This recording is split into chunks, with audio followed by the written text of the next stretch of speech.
Bonjour à tous, j'espère que vous allez bien. On se retrouve aujourd'hui pour aborder des conseils pour faciliter la digestion, également des conseils qui seront adaptés au protocole FODMAP et pour partager des recettes low FODMAP. Avant de commencer, j'ai préparé des fiches très visuelles qui reprennent la liste des aliments pour suivre le protocole FODMAP, des quantités précisées et quelques recettes. Si vous êtes intéressé, le lien se trouve dans la description. Pour rappel, j'ai décidé de suivre le protocole FODMAP qui est en 3 phases. J'explique tout dans ma vidéo précédente. Aujourd'hui, cela fait à peu près 10 jours que j'ai commencé la phase 1, la phase de suppression. Dans une prochaine vidéo, je ferai mon retour d'expérience sur les 2 premières semaines de la phase de suppression du protocole FODMAP. J'aimerais donc maintenant que l'on aborde les conseils pour faciliter la digestion qui seront également applicables pour le protocole FODMAP. Pour commencer, il est important de consommer des fibres. Attention, c'est propre à chacun. Si vous souffrez de fortes crises, là, on va s'orienter sur un régime pauvre en résidus ou en fibres. Si ce n'est pas le cas, il faut essayer de les intégrer dans votre alimentation. Pour rappel, notre apport doit être de 30 grammes de fibres par jour. Le type de fibre est important, soluble à favoriser en cas de diarrhée et insoluble en cas de constipation. Pour le protocole FODMAP, on trouve notre source de fibres dans les flocons d'avoine, légumes, fruits, quinoa, riz complet, graines de chia, graines et noix. Donc une belle variété. Ensuite, je vous conseille de jouer sur la cuisson et la texture des aliments.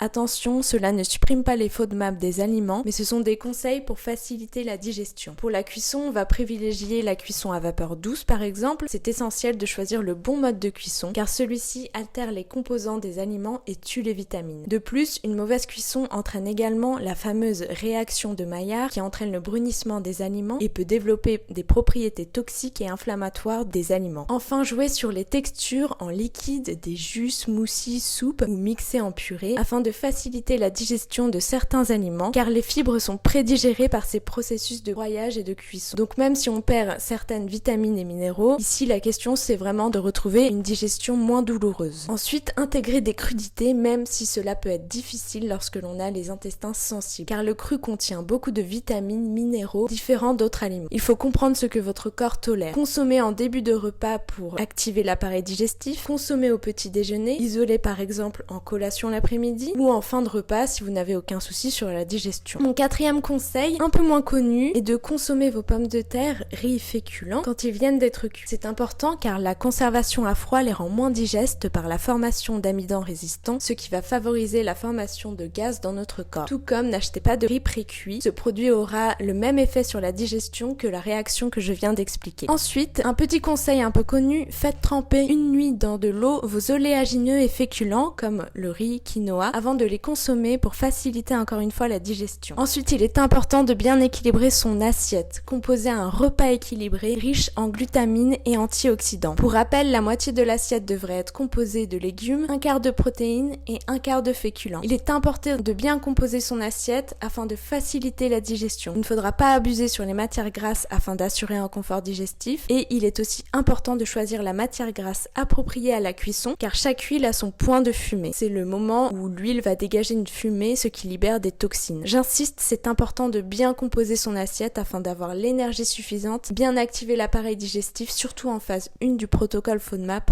où l'on doit supprimer de nombreux aliments et on a tendance à perdre nos repères. Enfin, prenez le temps de manger, de mâcher, car cela active vos glandes salivaires et digestives et donc va faciliter votre digestion. Buvez suffisamment, surtout en dehors des repas. Buvez par exemple des infusions qui peuvent atténuer vos inconforts digestifs comme la fameuse citron gingembre. Je pourrais également aborder les bienfaits de certaines épices, plantes anti-inflammatoires, des facteurs environnementaux, le cycle menstruel pour les femmes, donc il y a encore de nombreux points à aborder. N'hésitez pas à me dire en commentaire si cela vous intéresse que je développe plus de conseils. N'hésitez pas à partager également en commentaire vos conseils et également n'hésitez pas à donner votre retour sur les conseils que j'ai partagés aujourd'hui et à vous abonner à ma chaîne.